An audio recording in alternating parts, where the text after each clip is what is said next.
just to give a quick outline, I'm going to introduce malaria diagnostics and the approach that we've used in vivo microscopy first, and then talk about the endogenous optical biomarker hemozoin and its in vivo diagnostic performance.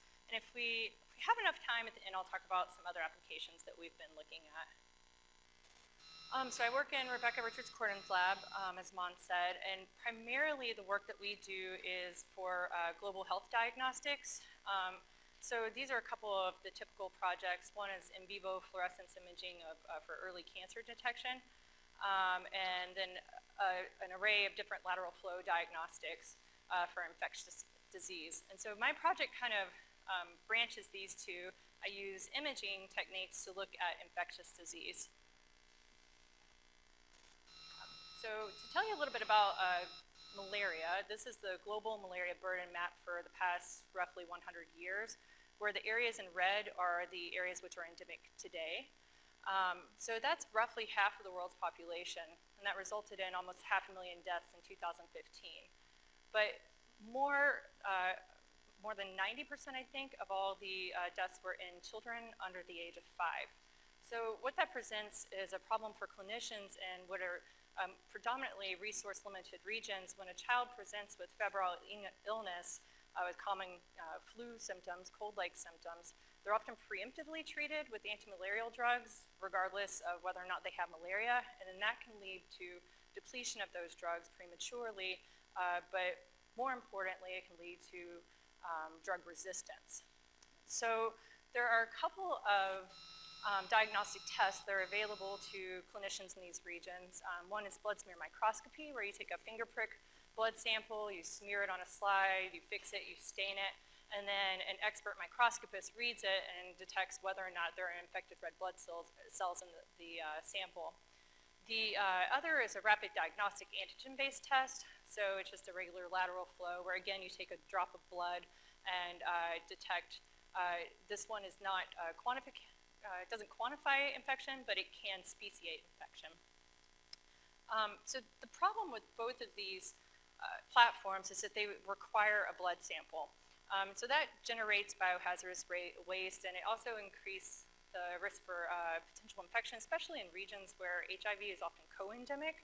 But the biggest problem is that it requires single-use consumables. So that drives up the per test cost, which is the real issue in these regions. Capital costs are usually provided by someone who's donating a device, or it's a one-time cost, but for these consumable-based costs, it's just too expensive to be used in these global resource-limited regions.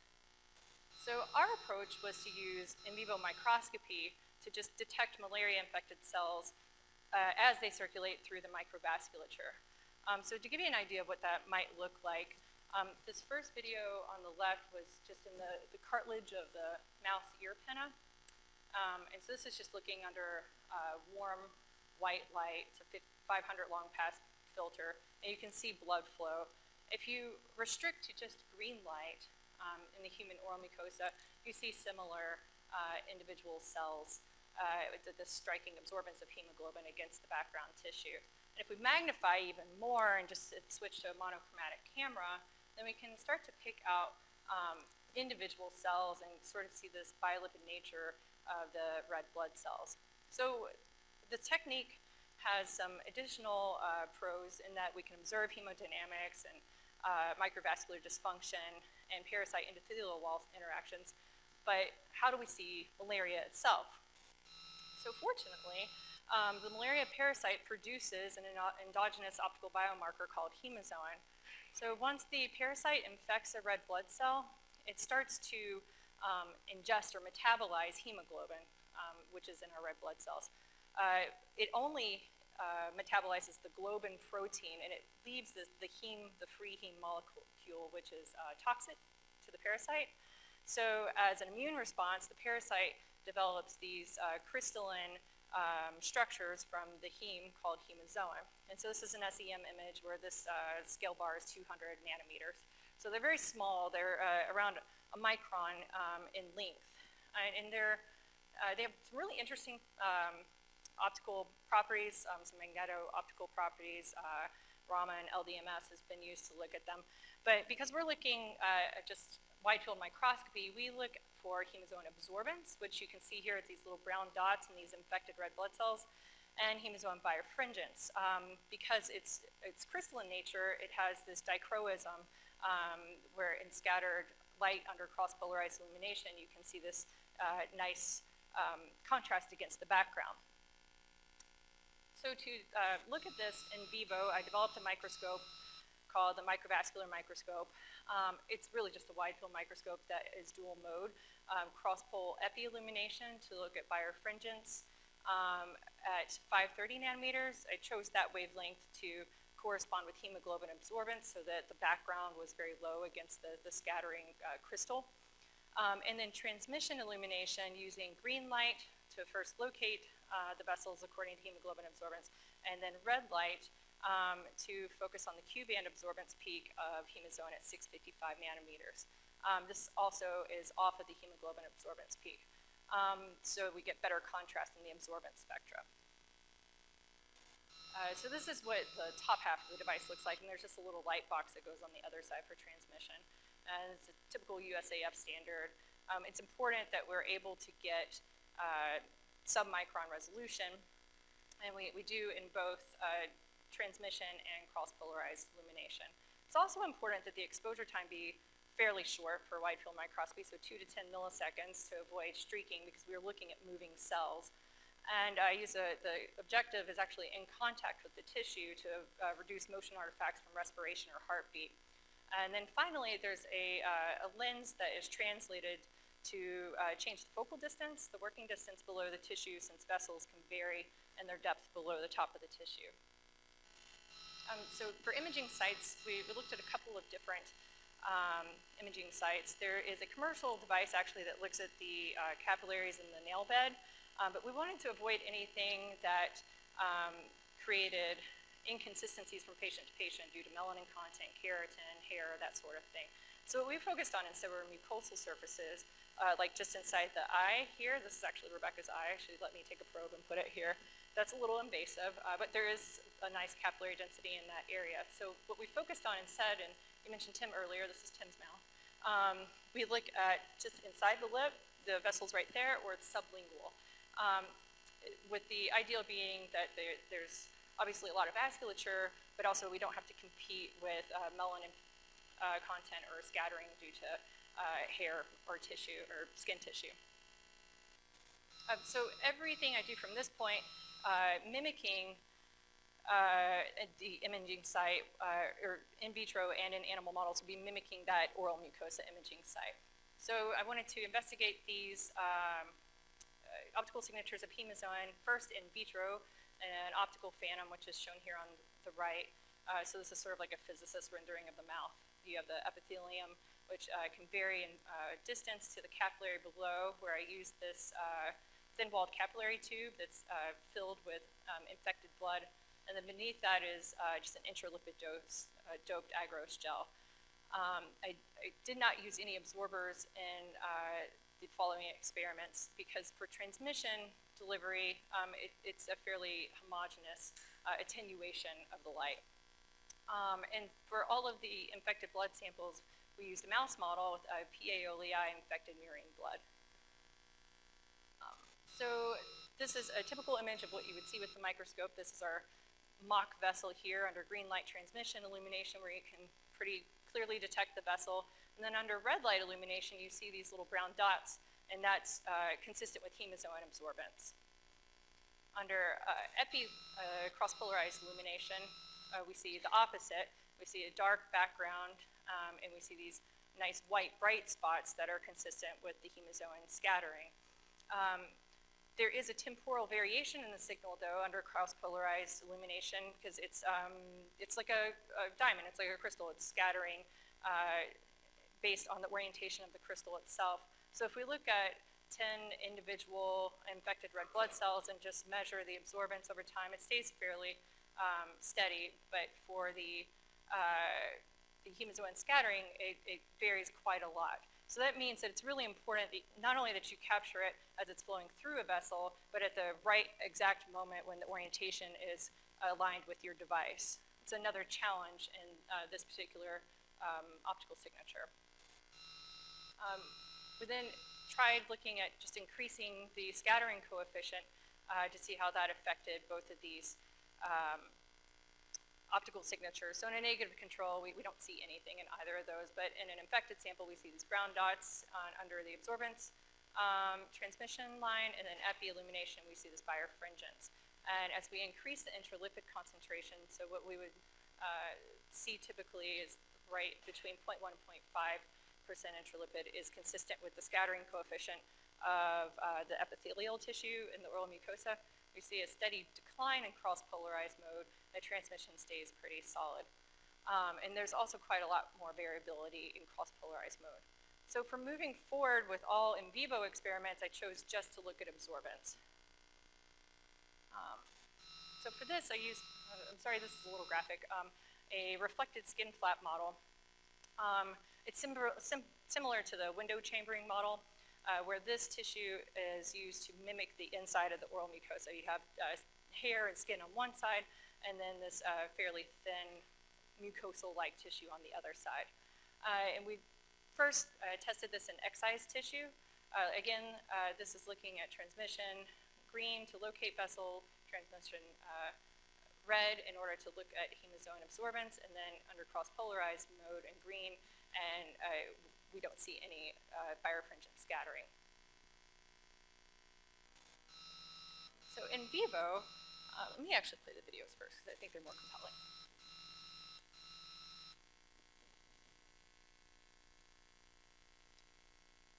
What we see is we have the vessel, blood flow going this direction, and these brown dots that are really striking against the relatively homogeneous background of the tissue under red light illumination. And we see a variety of different shapes and sizes and velocities. We also see in this video one tiny little guy go past, and that he's roughly at 0.7 microns in diameter. So there's a pretty wide range in terms of what we're able to detect in size, shape, and how fast it's going past. So if we look at single frames, this is kind of an indicator of a streaking cell that was just moving faster than my exposure rate. And then we can see here the difference in sizes. And then for a vessel that is in a non-infected animal, it's clear.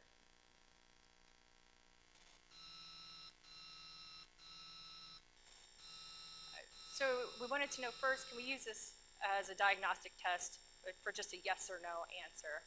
So we had 3 observers go through each video, first locating a vessel under green light transmission and then red light transmission. And they were to call the video or the animal positive if hemozone was discernible in a single frame, and that hemozone was detected in 3 consecutive frames. So from that video that I just showed you, here's one where it's seen traversing in, I think, like 7 consecutive frames. That was to avoid any outliers that we may have seen. So between the 3 observers, there was typically good agreement. There was one disagreement here and here. So taking the average of each of these determined whether or not by visual detection the animal was considered positive or negative, and it was the same for blood smear microscopy for each. This was at pretty relatively low levels of detection. This is, parasitemia is around 0.003% parasitemia. And to give some idea of where that is in the range of things, humans can have up to 1% and typically down to 0.001%.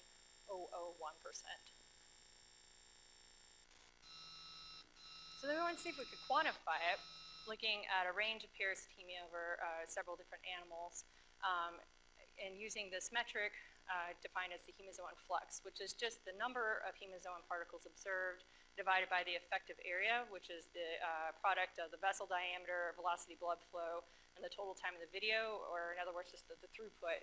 It's an analog for overall volume. And we see a positive correlation. It's also important that we be able to detect this pretty rapidly. So you imagine having a device in someone's mouth. You really want to be able to tell them whether or not they have malaria within 2 minutes or less was our goal. So down to our lowest levels of detection, we were able to detect most below 30 seconds with one outlier at 90 seconds. So So far, everything that I've described was using transmission illumination. And this worked well for the mouse model just to see if it worked, and to optimize the exposure times and LED illumination of the device. But ultimately, this requires some alignment between the collection arm and the illumination arm that is challenging in vivo with an awake human, we found, versus an anesthetized mouse. It also, the throughput is affected greatly by tissue thickness, melanin content, the presence of hair, and it's prone to pressure effects or vessel occlusion by these two sides kind of squishing the tissue just to maintain the alignment. It also restricts the number of imaging sites that we're allowed to see. We're completely limited to the oral mucosa, the lip, basically, in this geometry. We'd like to look sublingual where there's a higher level of vasculature. So to achieve this, I went back to a cross-polarized mode, but this time using it as sort of a quasi-transmission mode, where I'm taking advantage of the fact that as the light scatters through the tissue, some of those scatters will come back through the vessel, and the vessel and the hemozone will absorb before it makes it back to the objective. So here I have an LED launched through a linear polarizer and off of polarizing beam splitter that's launched into the tissue. Any direct reflections back that aren't depolarized are attenuated by the polarizing beam splitter. And then I replaced the translating lens with a variable focus liquid lens, like the ones you have in your camera, or your phone, rather. So this allowed for even less motion artifacts.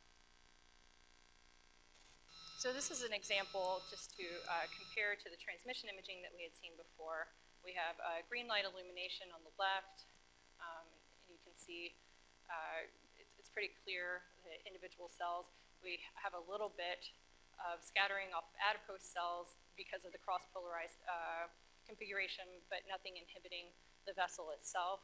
And then under red light illumination, that's actually playing, it is completely transparent.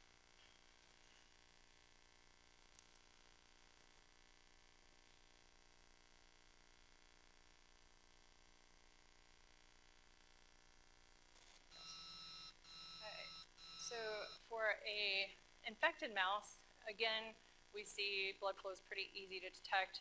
You may notice from the previous video, this is actually a little bit lighter. The contrast between the vessel and the background is lighter, and that's simply due to anemia. We have a lower level of hemoglobin concentration, and so we see a decrease in contrast. And you can already see the hemozoan in the right video. As the cell slowly rolls through the vessel. So this is really exciting because this meant that we don't have to have a transmission illumination anymore. It makes the device much easier to use and much more translatable. So this is a fairly heterogeneous background, and we wanted to see if in this background we could still see hemozoan as it passes through these vessels. And so here I have an overlay of successive frames, and again we can see individual hemozoan particles being tracked over time, and then one that's static. So we can get a lot of information from this. We can see, we can count hemozoan as it's passing through. We can also see cytoadhesion and as a marker of sequestration, and have some better idea about severity of disease. And it's not at all affected by the scattering from the adipose cells around it. So up to this point, I have I've just discussed hemozoan as if all hemozoan is created equal, and it's not. Hemozoan can be found in infected red blood cells, but it will grow over time as the parasite grows and ingests more hemoglobin, and it will also be phagocytized later after the red blood cell ruptures by a pigmented white blood cell. So that leaves you with three cases. The first is infected red blood cells only, which would be an acute infection. Some combination of infected red blood cells and phagocytized white blood cells, which would be a chronic infection. and then just phagocytized white blood cells by themselves, which would be post-infection.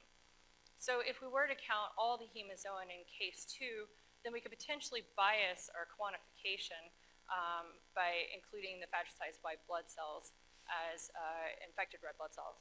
In the post case, then we can get false positives and potentially reduce our specificity. So it's important that we be able to discern between these two different types.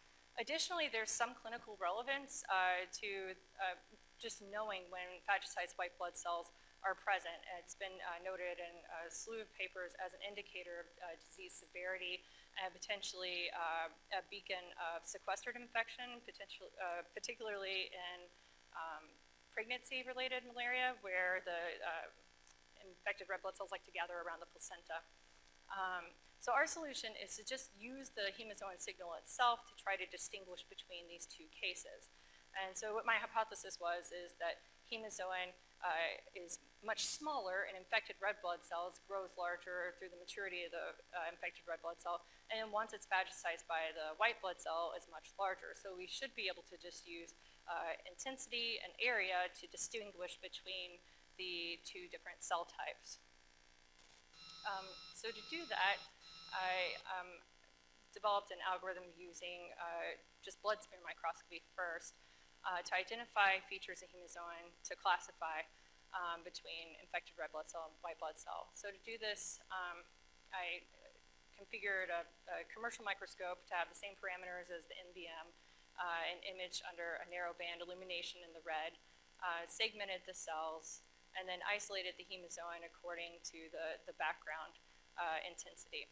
And then at the same time imaged under a DAPI filter set. I used DAPI to determine whether or not it was an infected red blood cell, as we see here, or a phagocytized white blood cell, and all of the non-infected red blood cells would not light up. DAPI stains nucleic material, so it would only be shown in our white blood cells or the nucleus of a parasite. So using those two things, I was able to determine cell type, the number of nuclei per infected red blood cell, which gives some indication of maturity, the hemazoin area, and hemazoin intensity.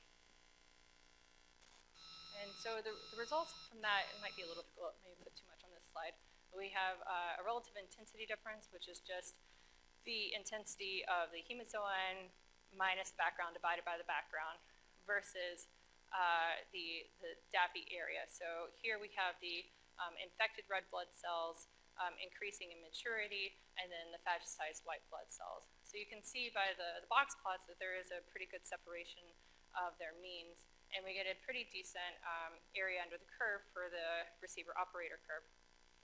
When we look at hemazoin area, it's even more striking that the hemazoin within infected red blood cells takes up much less room than that within phagocytized white blood cells, and we see a really decent p-value here. And again, a nice ROC curve. But it's really when we combine these two that we get the greatest fit in the ROC curve. So from here, I just had a study that I just finished, actually. We just finished a study in vivo, which is great. Also, we can couple with this information about velocity. So we can see as the parasite matures, it starts to cytoadhese and sequester in the tissue, and we can get some information about whether or not, just how far along the severity of the disease is. So let me summarize the malaria project quickly. I developed a microscope platform to detect malaria-infected cells in vivo and then assess these two optical signatures of that endogenous biomarker. And looked at it in increasingly complex biological environments, from the in vitro case, excised tissue, to in vivo. We were able to quantify it, but more importantly, we're just able to capture it and see it, with the idea being that we don't necessarily want a device that requires a computer to determine what the quantification is. We ideally might like to just have a microscope that a clinician could look through and determine whether or not hemazoin is present, and give a yes/no call in terms of malaria concentration or presence.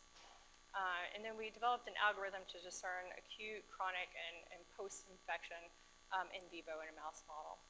So we've just completed writing an IRB protocol with Queen Elizabeth Hospital in Blantyre, Malawi, where we're going to do a pilot study using blood smear microscopy as our gold standard, and a small group of pregnant women to determine if we can see hemozoin, if we can determine sequestered infection through fasciocytes white blood cells, and then how we can quantify it compared to blood smear microscopy. So I wanted to touch on another extension of this project. If we can see individual red blood cells, we assume that we might be able to see other parasites as well flowing through the blood. And one of those is lymphatic filariasis and Loa Loa. So just to introduce you to this disease real quick, lymphatic filariasis is caused by a nematode parasite infection. So it causes pretty debilitating lymphedema in the limbs. And it is primarily, this reaction is caused by microfilaria that are caught in the small lymphatic and capillary system throughout the peripheral bloodstream. So there's treatments for this, and there have been some really successful mass drug administrations where they give a single dose out to an entire community and quench the lymphatic filariasis in that region. But unfortunately, when individuals are co-infected with another parasite called Loa Loa, there are severe adverse effects from this ivermectin, from this pharmaceutical that's given to treat lymphatic filariasis, and it can cause stroke, coma, or death. And so you can imagine that in these communities where a handful of people have died from the treatment, then it builds this mistrust of these mass drug initiatives. And so they've been completely halted in areas where lymphatic filariasis and Malawisis are co-endemic. What they've discovered in retrospective studies is that it's really dependent on the concentration of microfilaria in the peripheral bloodstream of Loa Loa. So at low levels, there's very little chance of a severe reaction, but at high levels greater than 30,000 microfilaria per mil, you start to see these severe, a greater chance of these severe reactions. So what we wanted to do was see if we can see, this is an example of a microfilaria in a wet mount blood sample. Can we see that against the blood background? These worms don't really have any absorbance to speak of or autofluorescence, which can be detected readily at a good enough signal to background ratio using a simple method like our approach. But we were thinking that maybe just the size, scale, and the motility of these worms could be used to detect them against the blood background. So this is a wet mount, so it's, the worm is alive, so you can see it kind of wiggling. And it's very striking against the blood background. So the other thing is we need to be able to discern this worm against any other worm disease, such as lymphatic filariasis or ancho. Fortunately, Loa Loa is one of the few that is diurnal. The rest are nocturnal. So this will be in circulation around 10 a.m. to 2 p.m. when we would want to probably do diagnosis. And lymphatic filariasis worms would be in circulation around midnight. So again, using the same model that I used before for malaria, the optical phantom using a capillary tube, I launched infected, microfilaria-infected blood into the sample, and you can maybe make out a little circle here of the head of the coiled worm. But really, where we're able to pull it out is just using temporal differentiation. So that's where we take frame by frame, one minus the one before, or the sum of the two, and we can immediately pull out the motility of this worm as it's moving around. One thing to notice, though, is that this is at a fairly low hemoglobin concentration, which could be true for an anemic patient, but it's probably biasing these results a little bit, and it's in static flow. So the next thing we wanted to look at is how can we, what do we see when we flow the blood through at a higher hemoglobin concentration?